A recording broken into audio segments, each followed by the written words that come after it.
the cost of the lessons are manageable because the cost is spread because you don't get to fly every time you book because the weather gets in the way. I reckon I only got about 40% of my lessons.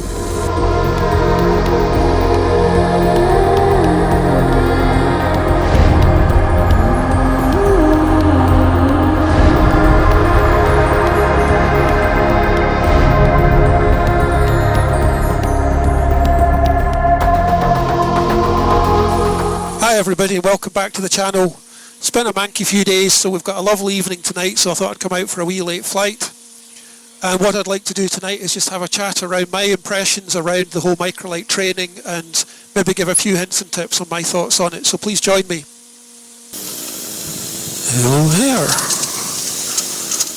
Plenty of view around. Golf Tango Mike taking off 1-1, departing north. Okie doke.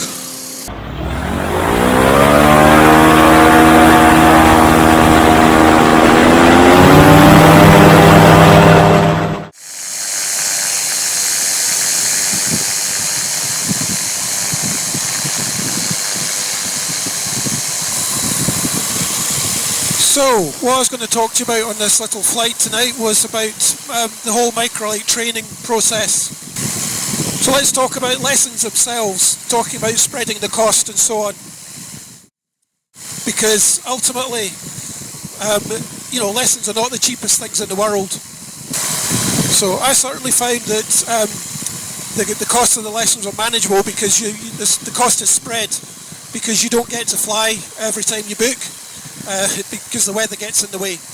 I reckon I only got about 40% of my lessons. But weighed against that, that's positive because that's spreading the cost. Weighed against that is the longer you have between lessons, the more the skill fade. And therefore, potentially, the more lessons you might need because you'll spend the first part of each lesson catching up. So if you can, have fairly frequent lessons, if the weather allows and finances allow, that's no bad thing. So let's talk a little bit about what's the minimum hours. Now the thing is, don't get hung up on the hours because they are minimums, they're not a target, they are a minimum to qualify.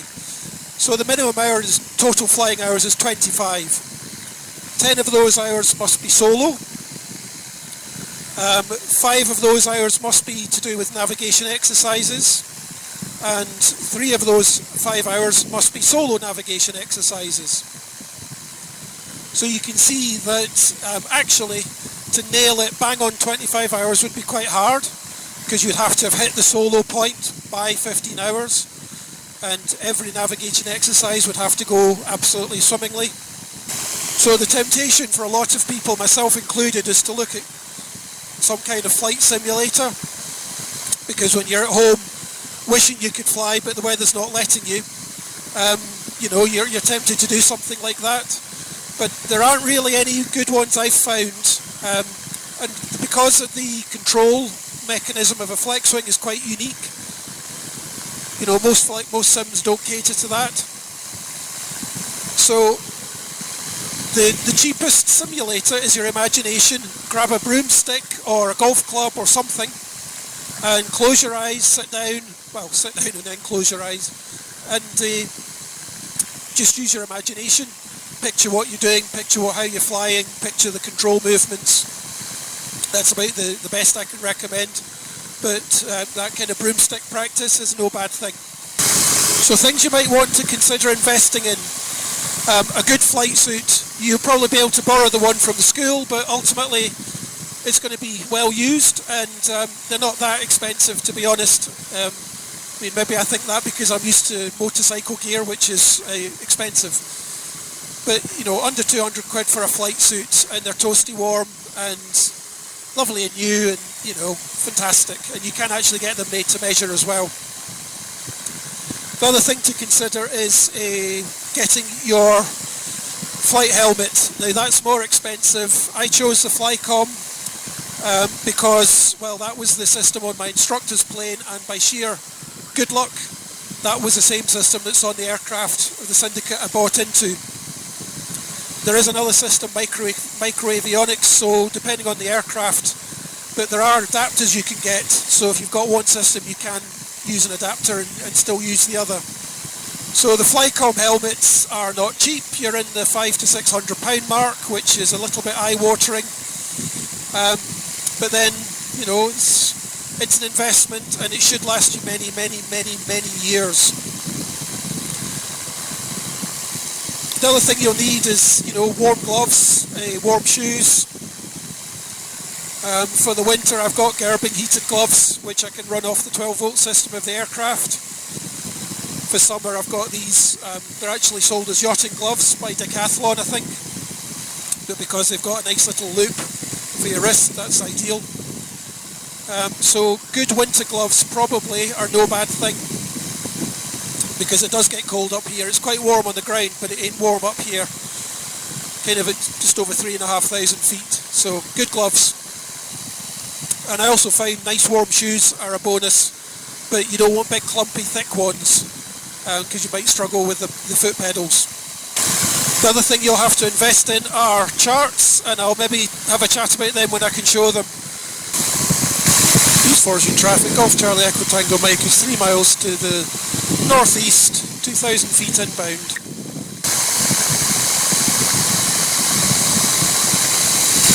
Golf Tango Mike overhead, descending dead side 29.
That was better. Hi guys, so that's us back home now, and I want to have a quick talk to you about the stuff that you will need for ground school. You can obviously go more, but it's up to you. First thing I would say is, when I did my training at East of Scotland Microlights, once a year they do a ground school course that covers all the 5 topics and covers them in a great deal of detail, and by people obviously very knowledgeable. So if that's an option, I would strongly recommend you go through that route. They'll presumably charge for it. I know East of Scotland Microlights do, but I would like to say it was definitely worth it. So there are some things you will need regardless. Now, I guess the first thing, you're going to have this book already probably. Brian Cosgrove's excellent book, Microlight Pilot's Handbook. Now, do make sure it's the most up-to-date version, because the BMA do keep it up-to-date. I did find myself with an older edition, so I just replaced it.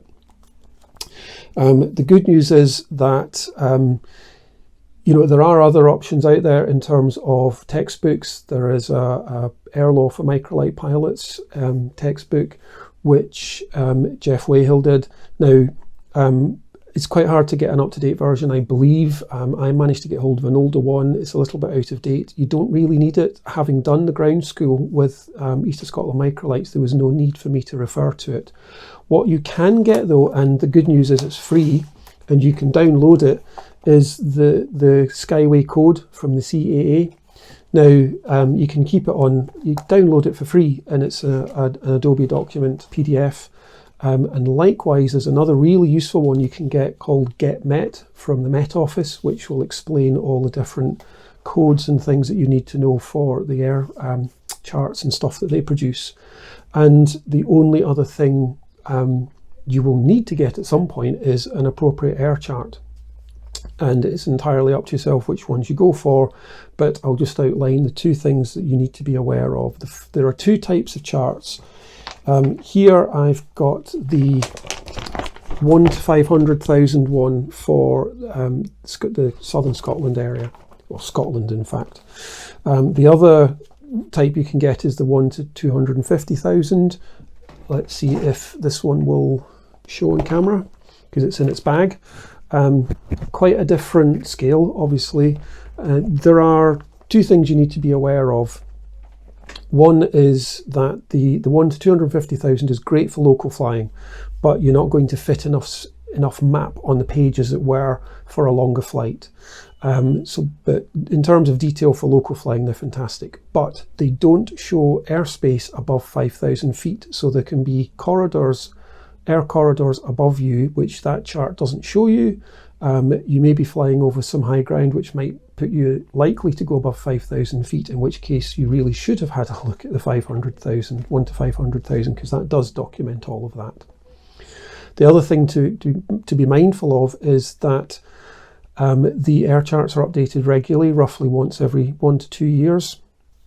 Now, it's 16 quid per chart. They do come with this lovely kind of protective covering on them, so you can put lines on them, you can rub them off and so on.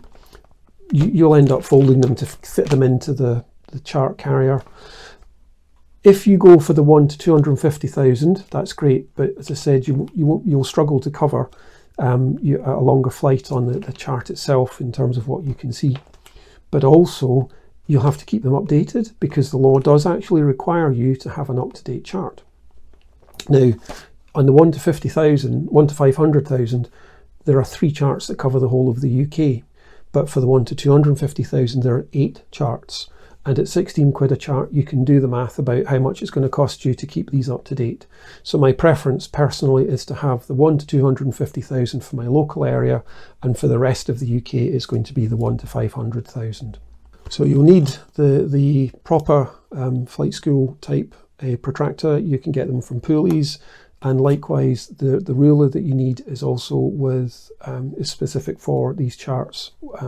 Be careful which scale you're using. It will give you scales for both the 1 to 250 and the 1 to 500,000. You can draw on these maps with either permanent or non-permanent marker. If it's permanent marker, you can clean it off with nail varnish remover. If it's non-permanent marker, be wary, because when you're shoving it in and out of these things, it can smudge, which isn't ideal. These map holders are made by Blue Sky Blue. They're not expensive, 16 quid or something. It's got a really good strap to go underneath your leg, and then another one to go around your seatbelt so it won't disappear. You are obviously restricted in how much map size is going to be showing. That's why the 1 to 500,000 is so much better if you're doing a longer trip, because you'd never fit it in this window. But for local flying, it's been ideal. And that's really it for the materials you need for ground school. There are other things you can consider, but I guess the critical thing is what's the minimum you need in order to get through it. And I would come back to, if you do have the opportunity to do a proper ground school course at your local flying club, flying school, it's almost certainly worth it. I certainly found it worth it with East of Scotland Microlights. It was an excellent course. So that covers everything you'll need for the ground school course. Hope you find that helpful. I'll pop back to my prior self and close this off. Thank you so much for joining me. I really hope you enjoyed that. Maybe you find some of the advice useful, maybe not, but if you do have any questions, please just ask, and I hope I'll see you in the next video. Thank you so much for joining me. Cheers.